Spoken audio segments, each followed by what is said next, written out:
and this recording will be posted later. If we get many more participants in here, I think we'll probably ask everyone to turn off their video just to conserve bandwidth and mute ourselves as well.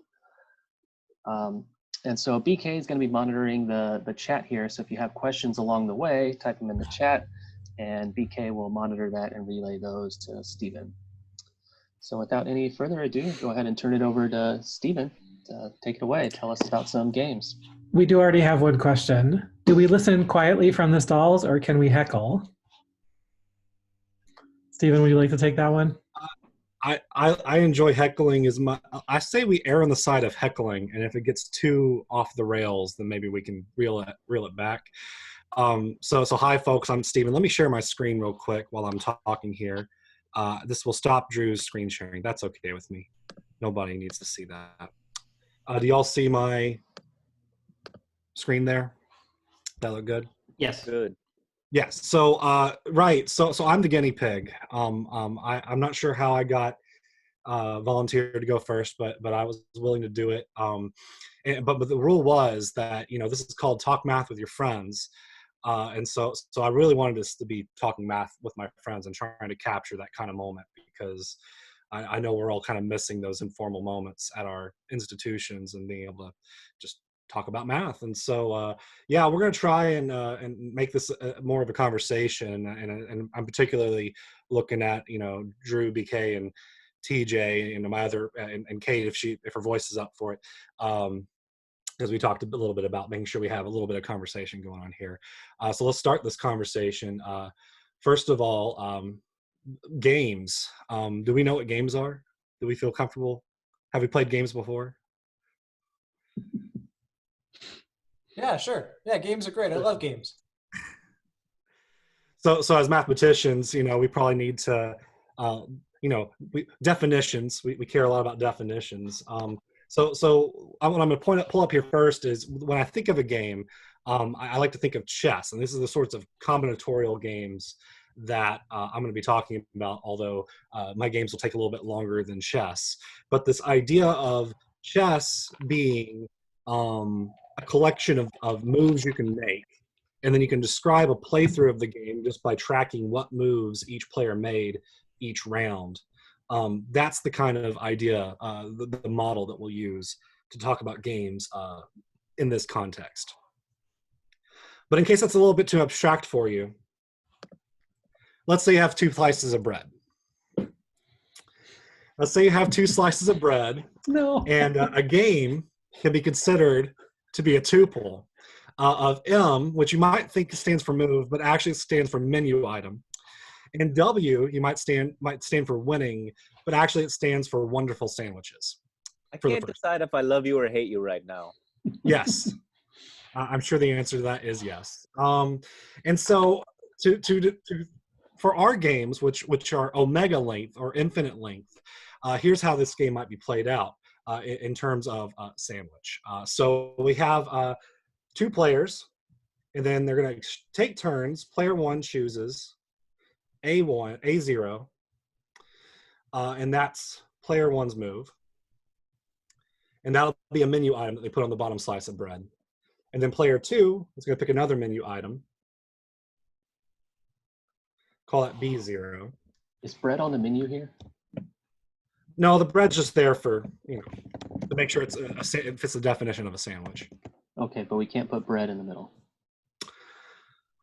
Depends on the game, actually. I'm going to roll that back, because your menu items or your moves for different games might be different, right? For different games, so this might be a Big Mac situation where you could have that bread in the middle. Absolutely. And then we're going to continue alternating doing this. So another menu item would be A1. We are zero indexing as God intended here. So here we have B1.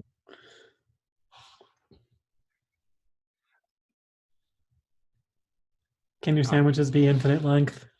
In fact, they will, by definition, for an omega length game, this will go on infinitely often until eventually you have, for every natural number, non-negative integer n, you have an AN move followed by a BN move. And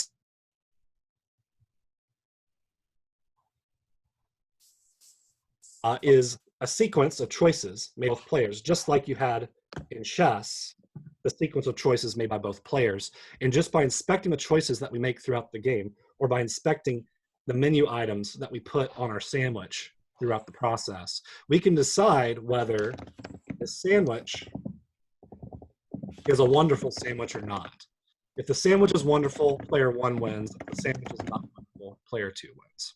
I'm pretty sure in this situation that nobody wins.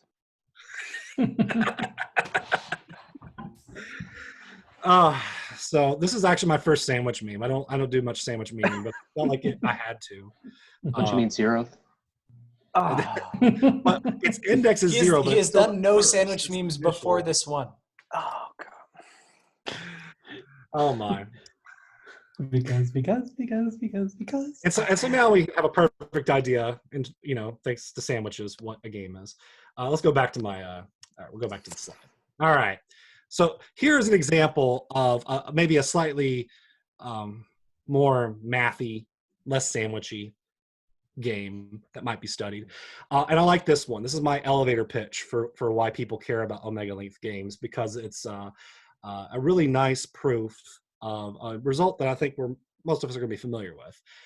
This is called the Cantor game. And I'll just the picture says 1,000 words right here of how this game is played. And so what we have is player 1 will start by choosing a real number, call it A0. That's their menu item. Player 2 will pick a larger real number, call it B0. And then player 1 and player 2 are going to exchange picking real numbers between the most recent choices of both players. So A1 is between A0 and B0. B1 is between A1 and B0. And then we're just going to zigzag back and forth, back and forth, back and forth, back and forth. Could you say you're trying to sandwich an element of W? You could.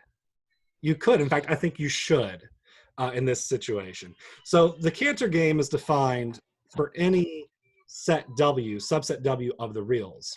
And so in this case, W is not describing the sequences, but it's describing real numbers. And the goal is to look into what is the limit of the ANs as n goes to infinity. And so I guess the first thing I might ask y'all is, does that even make sense? What do y'all think? Yeah, this is the thing I do physically in Calc 2, where my left foot is one thing and my right foot is the other, and they always have to they can't move further apart. And that's how I try to convince students that, it's either alternating series converge or something like bounded monotonic series sequences converge. Yeah, these A's, 0, A1, A2, they're increasing because when I said between, I didn't mean strictly between, although it doesn't have to be strictly for this theorem, right? So it's monotonic, and then it's, of course, bounded by any of the choices of player 2 as an upper bound. So monotonic bounded, as long as you believe that your real numbers have to have at least upper bound axiom, then this limit's going to make sense for us right here. And I should shout out, this is not my invention. This is actually something that showed up in Mathematics Magazine a while back. And Matt Baker had a really good write-up, an article in a later edition of Mathematics Magazine, where he digs into this result, this nice proof that we're about to see. Bill points out you can have a sup of the AN and N for the BN, but they may not be equal. So can you remind us what the goal of the game is? Right. So we're only going to care about the sup of the ANs. And the sup of the ANs, player 1 is going to win the game if the sup of the ANs belongs to the set W. So there's a different Cantor game for every subset of the reals. And so the players know W before the start of the game. And the goal is for player 1 to converge into W. Player 2 is trying to prevent that. What player 2 may or may not converge to the same point, it doesn't matter. All that matters, although if they're not converging to the same point, they probably aren't doing a whole lot to affect what the player 1's doing anyway. But there it is. All right. So where does that leave us? Well, we want to talk about strategies. And so first of all, it would take some time to actually play this game. And so I don't have enough time to build the sandwich. Wait, let's back up a second. Sure. Can we talk about the simple example you have again, and just like some simple examples of when we know somebody wins or somebody doesn't? Yeah, that sounds with like this a good picture thing in to front of us. do. Okay.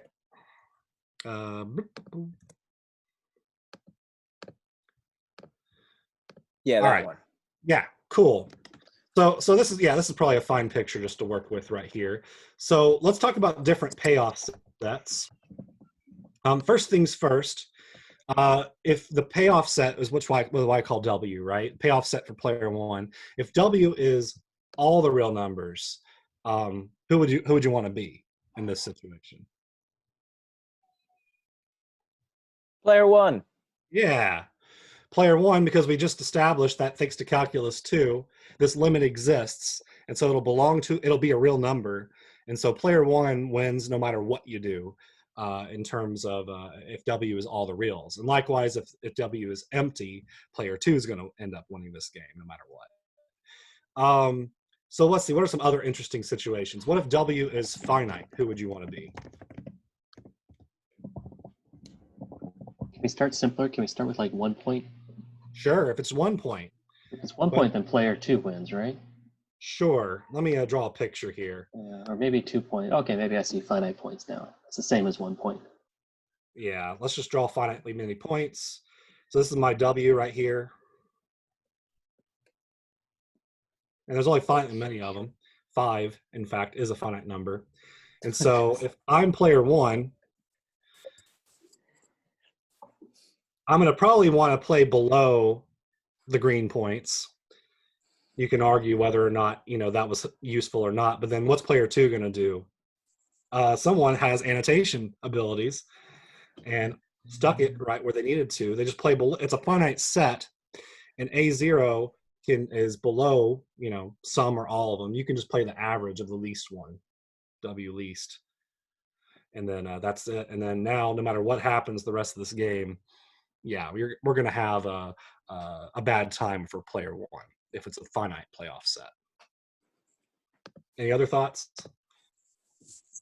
What if it's all the reals minus some finite number of intervals? This is Talk Math with your friends. Hi, Alex. Hey. Long time no see, man. And I didn't even listen to your question. I was so excited to see you. What's up? So let's say we have all the reals and we take out some number of closed intervals, some finite number. All right. So all the reals, but we remove a finite number of closed intervals. I don't know. I have to draw a picture.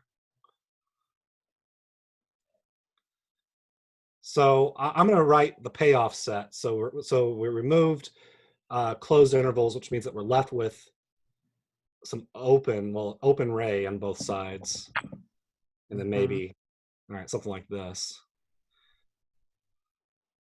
I think I know who I want to be. Anyone? Yeah. Want to guess who Can they I be want? player one? You can. Who's talking to me right now? That's TJ. I want to be player one, and I'm just going to choose a point way over in the left of that open interval out towards negative infinity. Sure. And then what's player two gonna do about that, right? They might play. Well, the only way they can control the game is by playing close to player one. And I don't care. Yeah, right. You could do B0 here, but then player one's gonna go like, yeah, who cares? As soon as player two, if they try to get too close, well, then it doesn't matter. Everything in between is green now.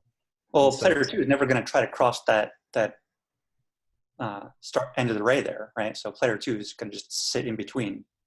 So as long as if player one wants there to be a limit, you have to get up closer. So player two can make player one cross it. Mm-hmm. Well, if player two is just going to play over here in this gap, then player one doesn't have to approach them at all. There's no limit. It's only the limit of player one's things. Oh. And so player one says, okay, if red's not going to get close to me, I'm just going to aim for this point right here. And then if red never crosses that L, then player one can do that and they can win. Another conjectured strategy was that player one picks something to the right of all of the gaps. Oh, even better, yeah. That works. Then we And don't then even we have a have to worry about all this. conjecture. If W has non-zero measure, then P1 can win. And somebody else says, there's no limit. Are we in the Mean Girls movie now? So, The limit does not exist. I love it. So if W is a discrete set, then player 2 will always win? Yeah, let's see. So discrete sets would have to be countable too, which is an interesting theorem. But yeah, but definitely discrete sets work because then, well, we might as well assume they're the integers, right? Topologically. And so then player 2, oh, I should have done that in green. All right, now player 1's green. It's happening. All right, so then no matter what player 1 does, if it's discrete, player 2 can get closer. And now there's nothing in between. So really, this game is going to be interesting for dense playoff sets, is where this is going to be, or at least locally dense, right? Yeah, very good thoughts. Okay, so we have this nice theorem that was conjecture, and it's true that any discrete set is better for player 2. I'm going to go a step further with this, and to keep us moving, I'm going to go ahead. Let's go ahead and skip. We have an intuitive idea of what the strategy is. Let's just take a look at this slide right here. We already talked about how player 1 is happy to play with the real numbers because their limit is always going to exist and be a real number. I have a theorem that not just if W is discrete, but as long as W is a countable subset, so even the rationals, which are very not discrete, player 2 is going to be happy about this, and they're going to have a winning strategy. The nice thing about this is that put those together, you have a nice proof on the uncountability of the reals. And that makes sense, right? Because if R is uncountable, then, well, if R was countable, then player 2 would have a winning strategy, but player 1, we know player 1 has a winning strategy, and that would be a contradiction. So let me kind of try to convince you of this middle theorem, this powerful theorem about countability. And so there we go. And so here's how this goes down, right?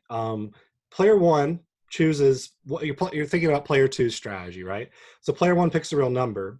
Player 2, their goal is that by the end of the game, player 1 could not converge to any of the W things. Let's call those WN. So none of the WNs are going to be the limit if player 2 gets their way.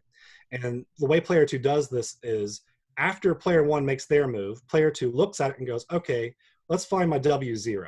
And if it's to the right, I'm going to play it. Then player 1 makes their move. Player 2 then looks for W1, plays it if they can.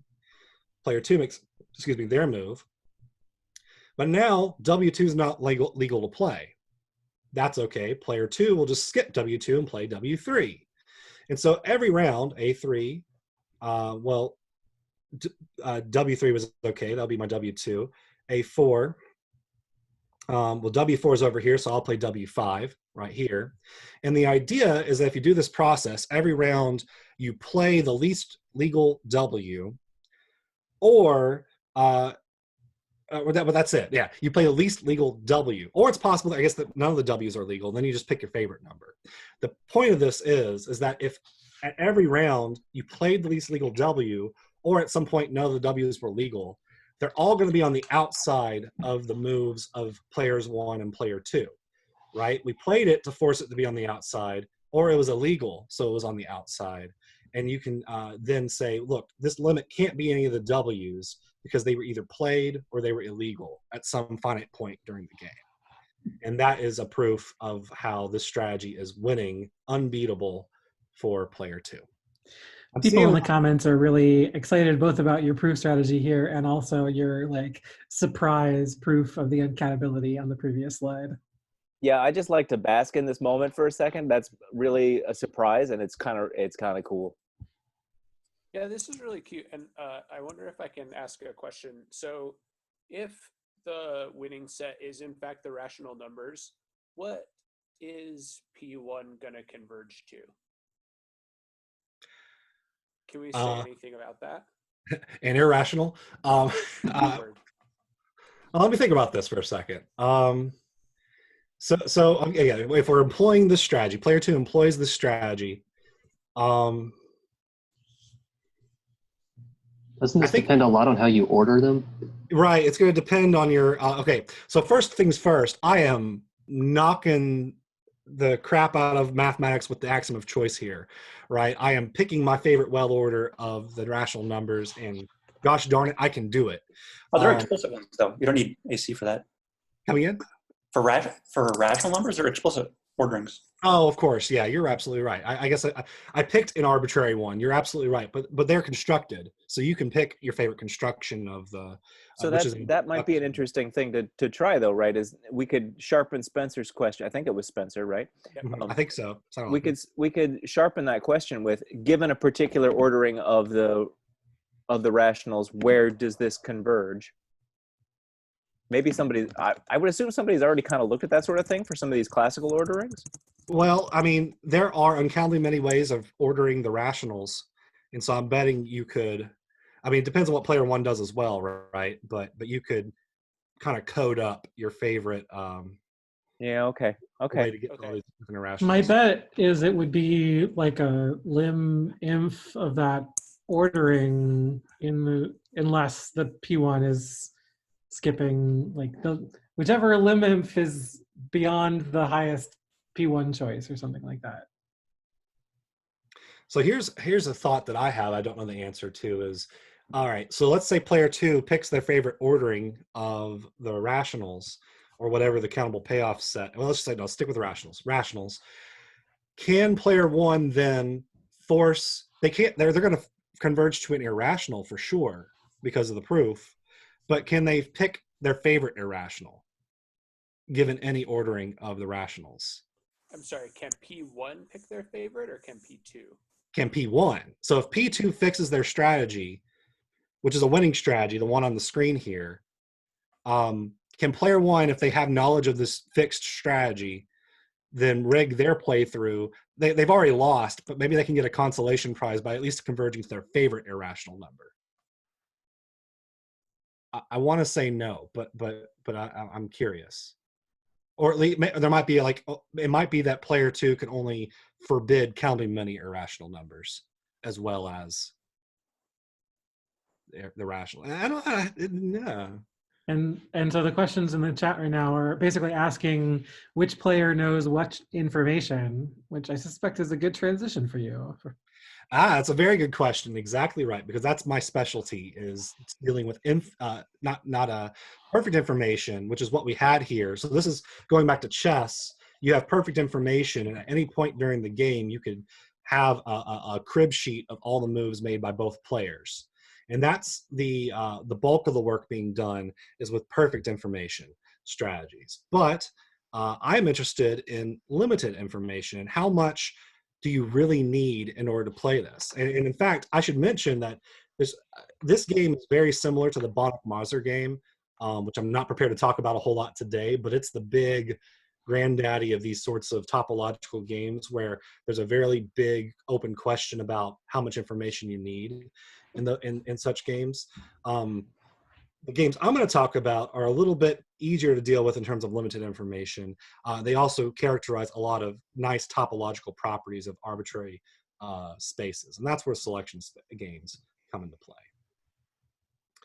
And oh dear, I know exactly why that link is broken, because I didn't check the hosted version of this before I started the.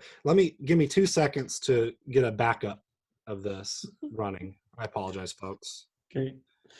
One of our questions that we skipped past is the Matt Baker of the original theorem, the Matt Baker from Doctor Who? Probably not.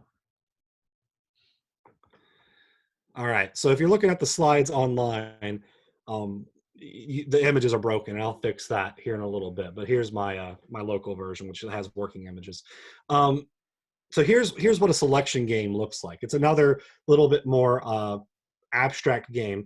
So given two sets A, B, and I know what you're thinking right now, Drew, so you might as well just go ahead and say it.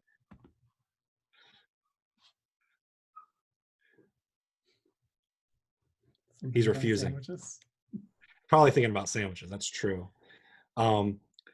So sets. When I say sets, I do mean sets of sets, and I'm a my foundations of math are ZFC, so everything is a set. So this makes sense. But if you like to believe in atomic mathematical objects, then let's at least assume that these sets are collections of other sets. And so let's see here. How is this game played? We've got G1 of AB. All right, so A is what player one gets to pick from. It's called a selection game. So player one selects from A, call that A1. P2 selects from P1 selection. So B0 belongs to A0. And then that's round one, or round zero. And then round one, we do this again. A1 is a different choice, probably, from A. B1 belongs to A1. B2 belongs to A. B2 belongs to A2. And then P2 is going to win this game, provided that their choices belong to the second set of sets, B. And then we can do this, is called G1 because player two is allowed to pick one thing each round. There's also a G thin for finite, which is the same game except that player two is allowed to pick finitely many things each round. And so, this is a very, this is just defined in terms of sets, collections of sets. So there's no real topology necessary to study this. But this models a lot of general topological point set topological properties. And so I'm going to go into a few of those. Any thoughts? I see a lot of flashing in chat right now. So We're talking about Doctor Who and also how you wrote your slides. Like what technology I used to write my slides in? Yeah, let's talk about that at the end if you're interested. Sure. Okay, that's very removed from what we're talking about, but we'll get there at some point. Absolutely. I've got to plug some open educational resources for y'all, but we'll get to that in a second. Let's take a look at I define these things abstractly, but here's where the topology comes into play. Let's, first of all, topological space, and if you don't know what a topological space is, think of the real numbers, okay? Particular point X, if you want to think about real numbers, think about the number 0. All right, O is going to be the collection of open covers. So that's any collection of, and again, if you think about the reals, just a collection of open intervals that covers, like blankets, a real line. And so if we have both A and B are these open covers, then player one is picking a way to blanket the real line with a bunch of open intervals. And then player two gets to pick one or finitely many from that blanket each round. And then they're trying to build their own cover, their own blanket of the real numbers. That's one example. This is what models they're called the Menger property if it's finitely many choices, or the Rothberger property if it's a single choice. And then we also have D, which you can think of as the dense subsets of the space or the reals. So think sets like rationals, irrationals, rational products of pi, that sort of thing. And then gamma X describes sequences converging to X or 0 or whatever you have there. And so, yeah, let's think about this for a moment, and y'all feel free to join in here. Let's just talk about the real numbers, because real numbers are fun. I always think about the real numbers before I think about anything hard. So let's think about this first game here. If the first player is picking open covers, do I want to be the first player that gets to pick the open covers, or do I want to be the second player who picks from those choices and builds their own open cover? And I guess it also depends how many choices I get to make. Any thoughts? Is P2 supposed to make a finite open cover, or? So we get to do this infinite, counting many rounds. So yeah. So let's just take a quick drawing to go with this. So each round would look something like this. Player one picks a cover, something like that. Player two picks, depending on which version you're playing, either one set, or maybe if we're a little bit laxer, they get to pick finitely many. And so this would happen every round. That's round 0, then round 1, round 2. When you say finitely many, is it a fixed number every time, or any finite number they want? Any finite number. So you could be unbounded. You could pick 10 things in round 0, 100 things in round 1, 1,000 things in round 2. That's fine. There are people who study. Hey, watch it with the exponential growth. You're gonna. Oh no! That's too yeah. These days. But yeah, there are people who study selection games that are capped. So like they might study S10, where you can only pick 10 things each round. Although a lot of the times that turns out to be the same as either S1 or S fine, depending. But yeah, so depending on whether you get to pick just one thing or you maybe get to pick finitely many things. Maybe they just choose to pick one thing, even if they're allowed to pick finitely many.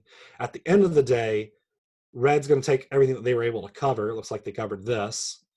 But after finitely many rounds, in this particular drawing, it looks like Red failed. Player 2 failed to cover the entire real line.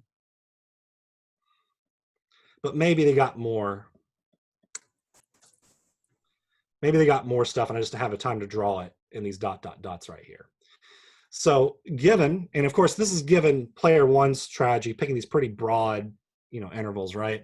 So now we need to think, from perspectives of both players. Let's keep it in scope. One choice. If player 2 can only pick one thing, do you want to be player? A nice strategy in the chat here from Andrew. There's general consensus that P1 should win, and Andrew says if P2 can only pick one, and you make them so that each interval is less than 1/2 to the n, then it'll fail. That's a big brain strategy, and it's absolutely right. That's a good it's a really fun random instance of measure theory popping up and this proof. You're absolutely right. If you only can pick one, you can just make your measure be bounded. The geometric series doesn't add up to infinite, so therefore you can't cover the uncountable, the unmeasurable reals. And that even fails for compact things, right? Yeah, you could even rig it so you can't cover 0 to 1, right? You could pick 1/3 of the n, and then you would only cover the opponent would only be able to cover at most 1/2 of that. So that's a really slick strategy, and I'm glad someone in chat got that. What if you could pick finitely many though?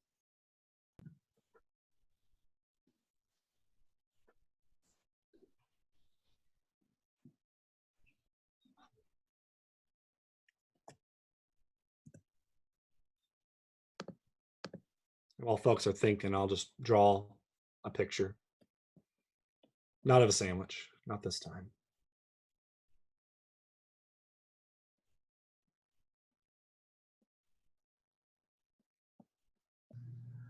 So Hans made a comment in the chat that I want to think about compactness. If I had a compact thing, then finitely many would be good for player 2, right? Yeah, I like that. So this is where we're kind of seeing where the topology is coming into play. So in general topology, we define compact as for every open cover, you have a finite subcover. So the interval from 0 to 1 is certainly compact. It's a closed and bounded interval, if you want to think about it like an analyst. And so I can definitely, for any cover chosen by player 1, I can cover that in a single round.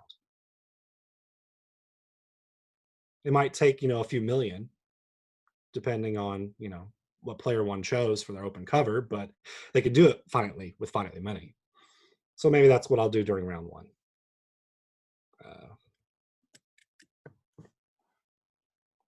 Or round 0, I should say. 0 indexing. So now I can cover 0 to 1 during round 0, and that didn't matter what the opponent did. That's what we want for strategies, is that no matter how smart or how stupid or how random my opponent plays, I can beat them. And so no matter what my opponent picked for an open cover, I could pick a finite subcover of a compact set by definition. And so I'm going to cover 0 to 1 during initial round 0. Is that enough to do the reals with the finite choosing? That basically, let's say W is, or whatever, that we want to finite subcover of the whole reel, but in the first round we do 0 to 1, and the second round we do -1 to 2, and the third round we do that. Yeah, that works. So I was going to bounce around, but that's even. In fact, let's go ahead and. Yeah, that's fine. We can do it like that. This is the spot where during our practice I said the magic words, wait, this reminds me of the Lindelof property, and you got really happy. I did. We're saying so many good words here: Lindelof and compact, and I'm going to throw out another word called sigma compact. And let's kind of throw out all those. I've It's got already in the got chat. my whiteboard working today, so I can actually write these down. So I've got sigma compact. Actually, let's write compact first. Compact is open cover, has finite subcover.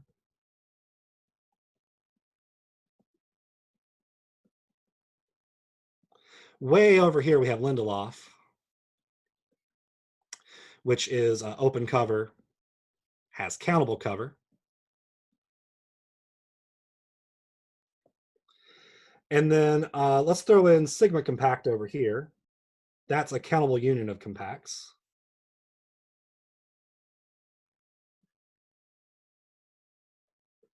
And so I guess compact should imply sigma compact. That seems reasonable.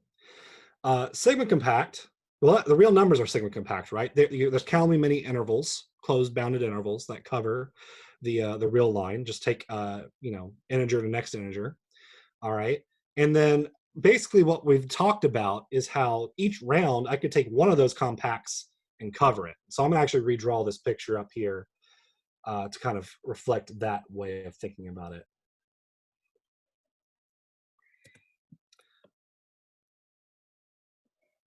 By the way, I've said this on Twitter and I'll say it again. I am shocked how good of a virtual whiteboard MS Paint is, of all things. I don't know why. It doesn't deserve to be this good, but it is. So anyway, I'm going to each round, here's the first compact, K0. I'm going to cover it with the finite subcover that I'm allowed to do in this game. Here's the next compact, called K1. I'm going to cover that during round 1, which of course is the second round, Drew. K2, K3 might be over here, K4 is over there. What we've got here then is a proof that if I'm sigma compact, there was nothing special about the real line anymore up here in my picture. If we are sigma compact, then we can write this, and I'll write my notation that I glossed over earlier, which is player 2 has a winning strategy in the Menger game, G finite, play with open covers and trying to produce open covers. This has a winning strategy. Winning or unbeatable.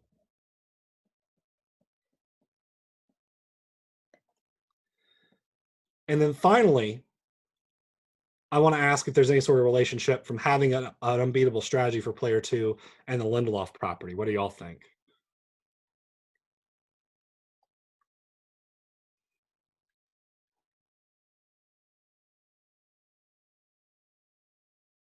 I think the way you drew this on the whiteboard is begging for an arrow there, but I don't quite see the connection.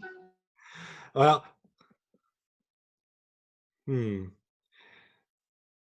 certainly compact implies Lindelof. We can draw that arrow. Wait, so if I remember how this is supposed to work properly, then player 2 winning the game means that they've constructed a countable sequence of sets that ends up being a cover. So there's got to be an arrow there, right? Yeah, that's absolutely right.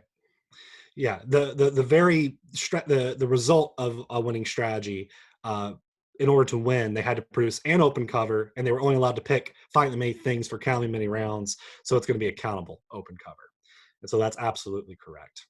So, yeah, we got this nice, beautiful little spectrum of different properties here, and none of these arrows reverse.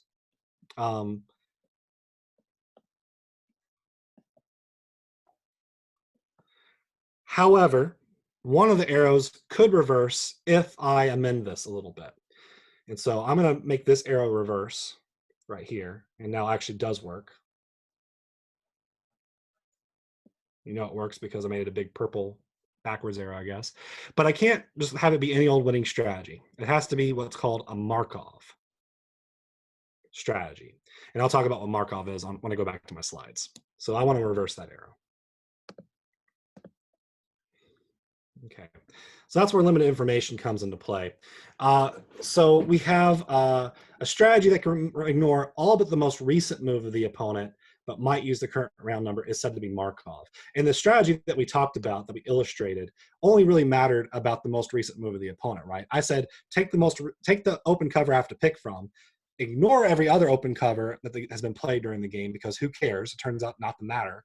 I take the most recent open cover and I cover a predetermined, something I picked before, compact set that matches the round number. So I need to know the round number, and to pick from it, I need to know the most recent open cover of my opponent. All right. We also have predetermined strategies that make sense for the first player. That ignores all the moves of the opponent. That's why we call it predetermined, because they know before the game begins what they're going to do every round. They're going to ignore the opponent. And so the results of this are, we talked about how player 2 with the real line, because it's sigma compact, player 2 has a Markov strategy, is how we write that for the Menger game. But player 1 has the predetermined strategy for the real line with the Rothberger game, the single choice game. And I forget who said it now, but somebody said this nice measure argument of, it doesn't matter what my opponent picks if they only get to pick one thing. I'm just going to make sure they can only pick something of size 1/2, then size 1/4, then size 1/8, something geometrically shrinking like that. It was Andrew in the chat, Andrew Stacy. Nice. Yes. Good. All right, and for the interest of time, I'm going to skip this other example because I want to keep on moving here. What we have here is similar to what I ended up drawing, is this nice spectrum of properties. And this is where this is what I work with, basically. So I've got this Markov strategy for player 2. All right. If we have a Markov strategy, we can win with only information of the current round number and the current move of my opponent. Then, of course, I could win if I had perfect information. I could just ignore the extra information I didn't need. All right. Now, if I have perfect information as player 2 and can win with that information, well, player 1 obviously can't win as well. All right. Every result of a game, exactly one player wins. So they don't have a winning strategy if I do. And then if player 1 doesn't have a winning strategy where they can take advantage of perfect information, they ain't going to have a winning strategy where they only know the round number and they decide what they're going to do before the game even begins. And so here's another example of a spectrum of properties. And if we're talking about the Menger game that we've been talking about, then Lindelof property is over here on the right. And then this is sigma compact right here, and compact is further over here on the left. You can throw those in. And there's actually ways to model those with game-ish sort of properties as well. But I'm not going to get into that right now, I think. As far as what we call these things, this is by far the most studied object. This is actually called a selection principle. And it's important because there's a Wikipedia article for it. Selection principles are just called S1AB. But that's equivalent logically to just player 1 not having a winning predetermined strategy in the selection game of that type.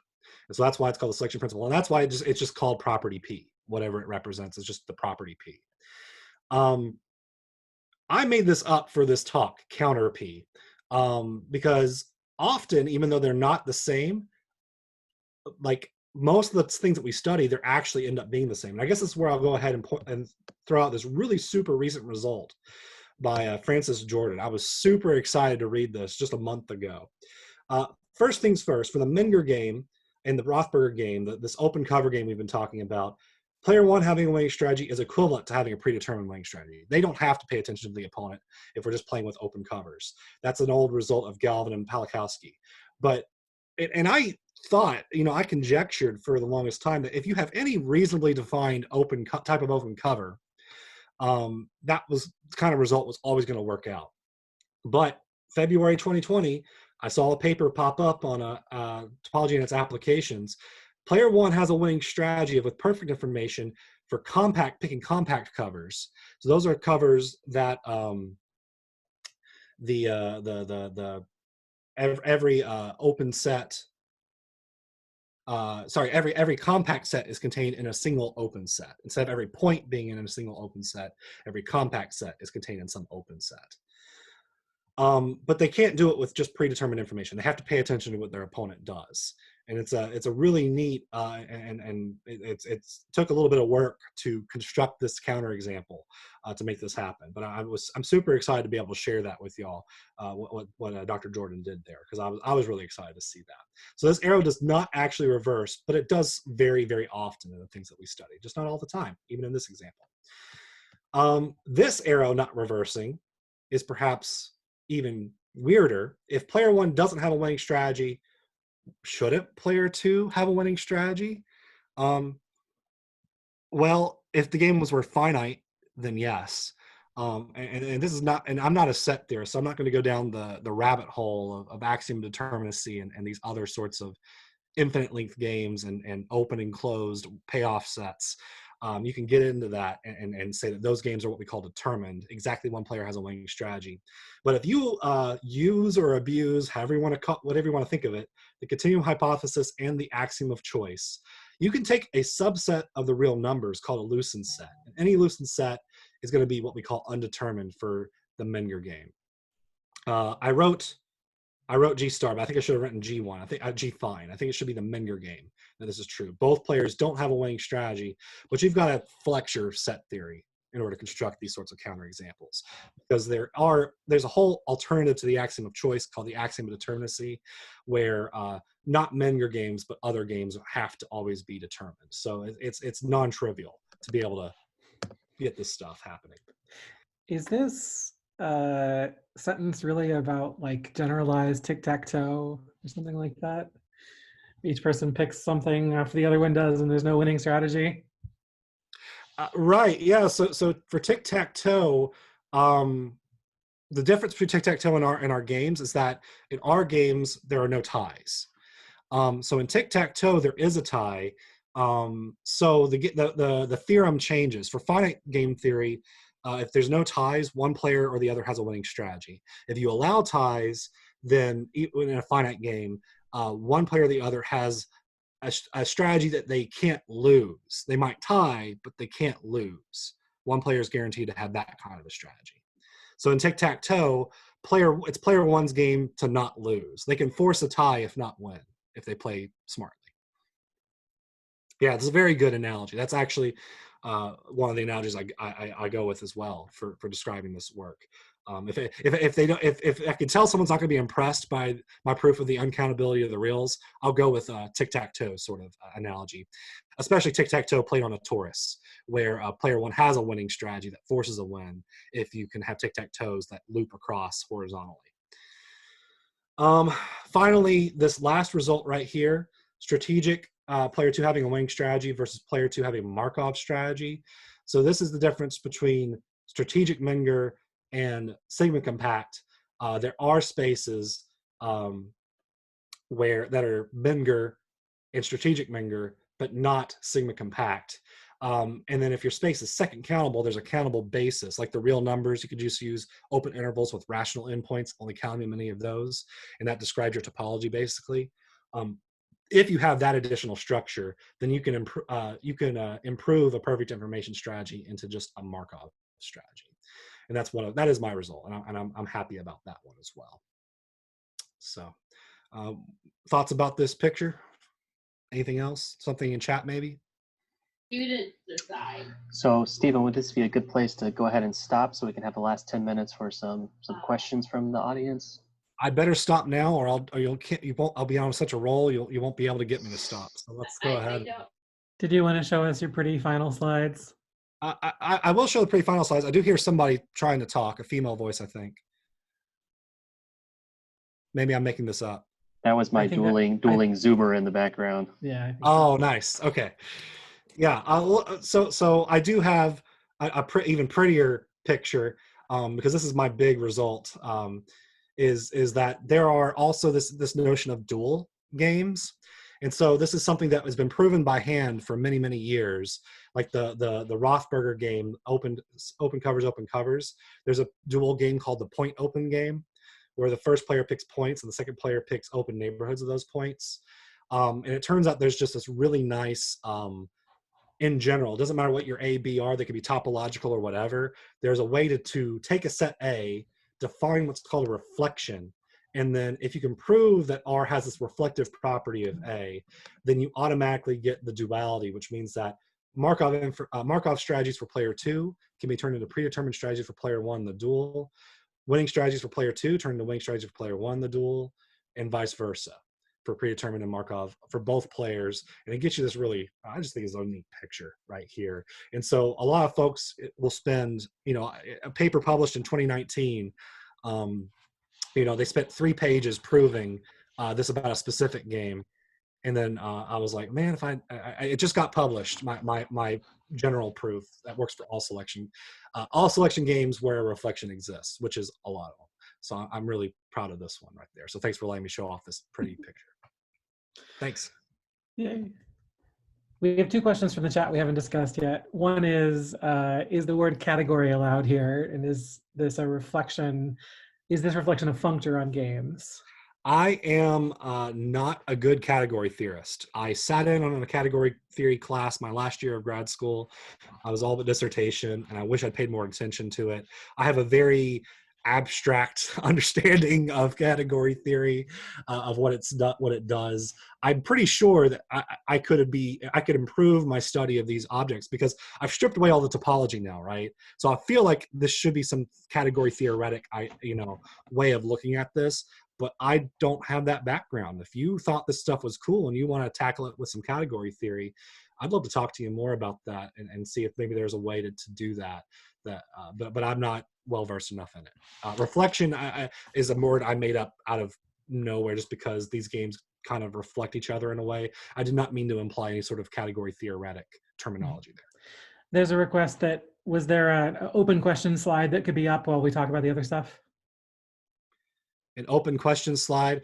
I wish I actually forgot to write that slide. We didn't get that far in our practice the other day, and so I don't have a good.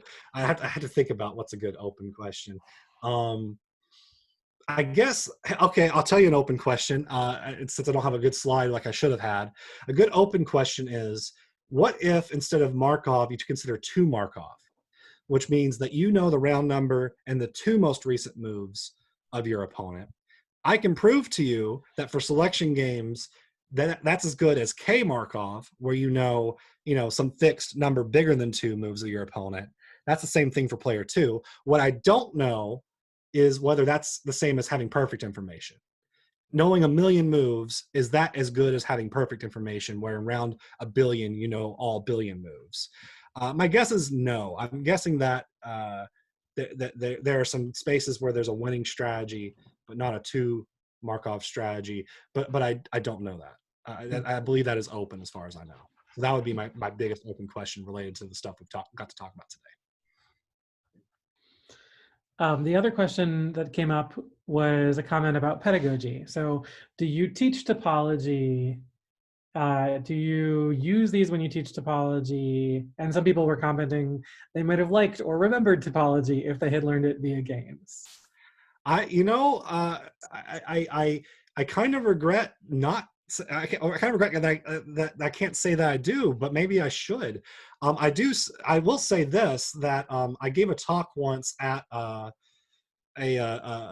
undergraduate research REU event once on this slide right here, and I always talk about this from now on because this young woman at the front of the audience just said out loud at the end of it, like, why doesn't everybody teach the uncountability of the reals like this? And I'm like, well, now I'm going to, because I got so excited by this proof.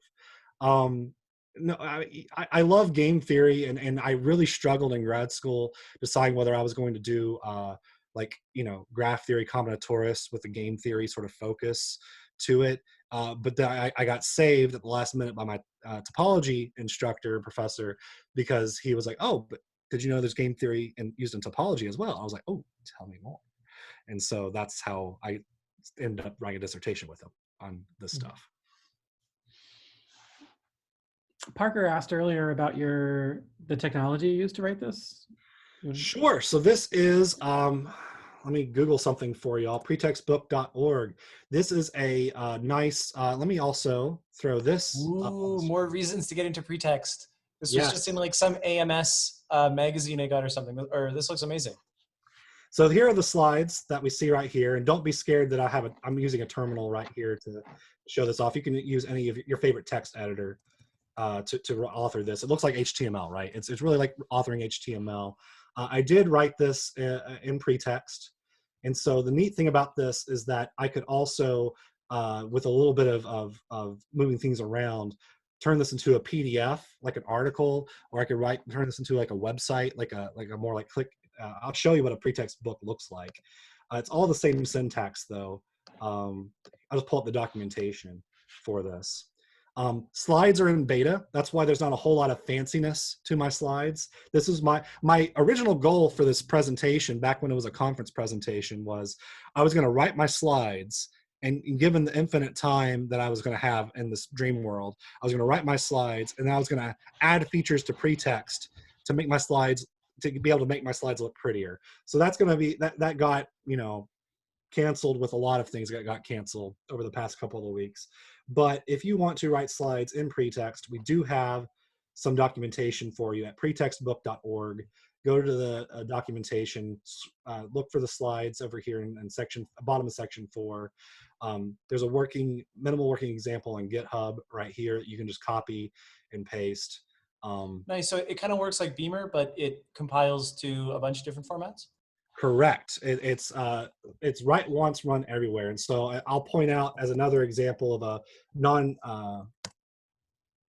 a slide example, but active calculus you may have heard of is written in pretext. And so you can see here that you can download the PDF. This is, I guess, Prelude to Calculus is PDF. The same source code produces both the textbook as a PDF, as you see here, as it does a web version, as you see here. Quadratic functions.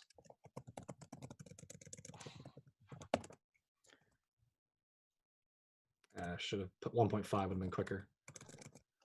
Or like using like the high, I mean, I'm sure the table of contents would have sent me there as well. It's gonna be worth it, wait for it. There it is. All right, same content. Write once, read everywhere. Pretextbook.org, check it out. Thank you. That was exactly what I was looking for. Thank you, that was great. Cool.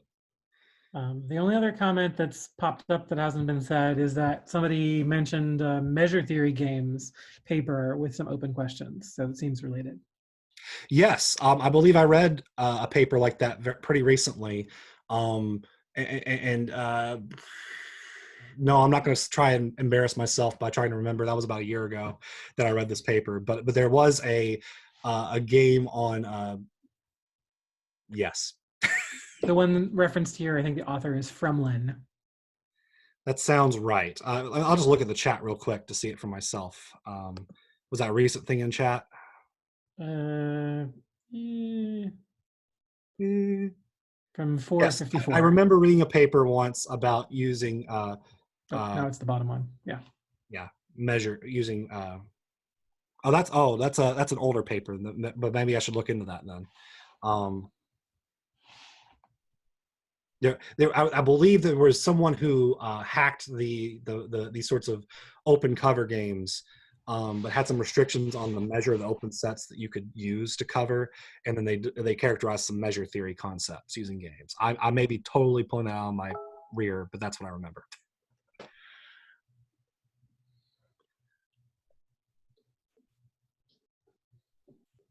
All right, so I think we're about out of time here because I see 3:59 on the clock.